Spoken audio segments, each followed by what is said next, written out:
Paul came in to see me because he has this giant bump on his back. He's pretty sure that it's due to his sciatic nerve injections. I'm not really convinced about that. But I don't know whether this is a buffalo hump or a lipoma. I'm always hoping for a lipoma that pops up nicely.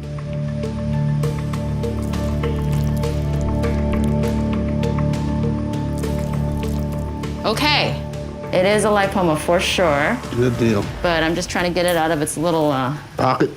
The little pockets, exactly. I can now tell this is a lipoma because I can see that there is this fat pocket area that looks like it's separate from the rest of the body. If this was a dorsocervical fat pad, you would just see regular fat. I feel some fibrous bands keeping it in place. Being stubborn? You gotta romance it a little bit, you know? Yeah, you gotta wine and dine it. Yes! The lipoma, I had to wine and dine. There you go.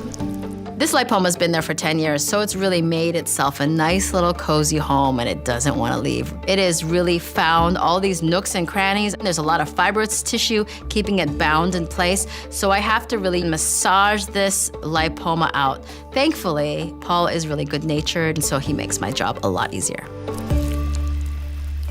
I can't even grab it because it tears. I feel like I'm scooping his out. Where's my big serving spoon when I need it? Look at your hand, you got little pieces everywhere. I've been catching it. This is definitely the messiest. We're gonna have to check our clothes after this, make sure we don't tuck any lipoma in my pocket or something. Well, it's official, the messiest lipoma ever. You know, have you ever pulled the cheese off the top of pizza? Yep. That's what it looks like. We're taking the mozzarella out now. You know, every day we find new foods to compare.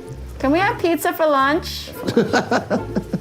I often can't help but make food comparisons during surgery because it's all organic. It all reminds us of food. It just becomes like second nature. It doesn't bother you. I can talk about something like egg salad and then I can eat an egg salad sandwich right after too, no problem. What kind of work do you do? I deliver campers, RVs, motorhomes. Really? You know what? I want an RV that's a Dr. Pimple Popper pop-up. And I want it when we roll around to have a pimple on top that bops up and down and has like stuff shooting out of it. There you go. Yeah, and then I drive around the country and have a Pimple Popper pop-up. Okay, done. And look, his neck is back. I got a neck? You do. All right, let's fix you up. Hello. Hey, Good how are morning you? to you. Hi, how are you? Nice Dr. to finally Lee. meet you. Nice to meet you. Where are you from? I hear the accent. North Carolina. We have had a few patients from North Carolina. Yeah, that's You great. guys must need a pimple popper out there. Well, it must be. Can you flex back? Yeah. Flex back now a little bit, yeah.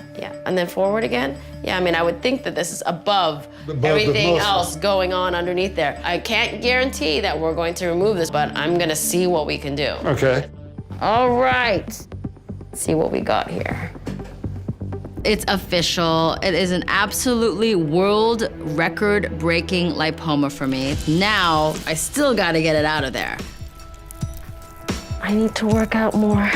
Lipomas can be easy, lipomas can be hard. Usually they're easy because they have a pseudo-encapsulation, which allows them to pop out really easily. Problem is that it's just stuck and tethered down on the bottom, and it's very hard to get to it because it's so big. Wants to be stubborn. He does. It's probably like you.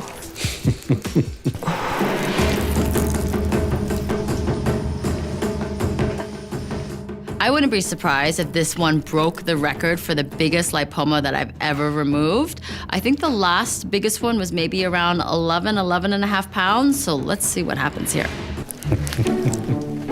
All right, let's go home. I was finally able to remove this big melon-sized lipoma from Tim, but it's still attached by these little connections on the undersurface, so I'm gonna have to carefully, delicately snip those away. But at the same time, I'm also concerned about not dropping this thing. All right. I'm holding it so it doesn't fall.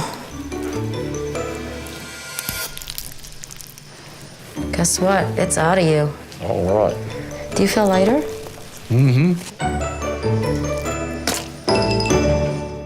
I have given birth to 2 baby boys myself, and neither of them was the size or the weight of this that I took out of Tim's body. Do you have a guess as to how much this weighs? 7.5. If you win the lipoma. Okay. Don't move. 12 pounds, 9 ounces.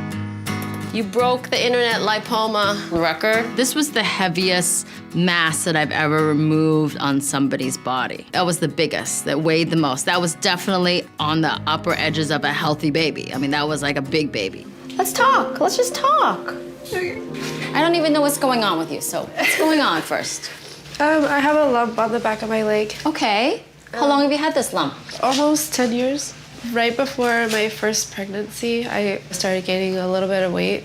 Okay. And there was a little tiny, it was like maybe a dime, like a dime quarter size. And so when I did get pregnant and I went to my OBGYN, she told me it was just a nodule. Okay. And that if I lost weight, a nodule. it would just go away. And it didn't, I guess that's not the case. Every bump is unique, and Heather's bump is no exception. Hers is really not so much in her body, but actually has grown and grown out of her body, almost as if it's trying to escape.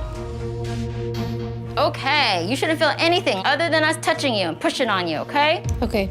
I'm super nervous. The only thing that's stopping me from leaving this office is I really want this lump off of my leg. Okay, let's see what you've been hiding that's grown to be 10 years old now. So, you have a very pretty lipoma. Oh my goodness. I'm just trying to loosen it up, okay? Okay. I mean, he's just hanging on for his dear life. And it's almost all the way out. It's heavy. I think that's it, just attached by this. It's like it's attached by the umbilical cord now. Get ready to catch it, okay?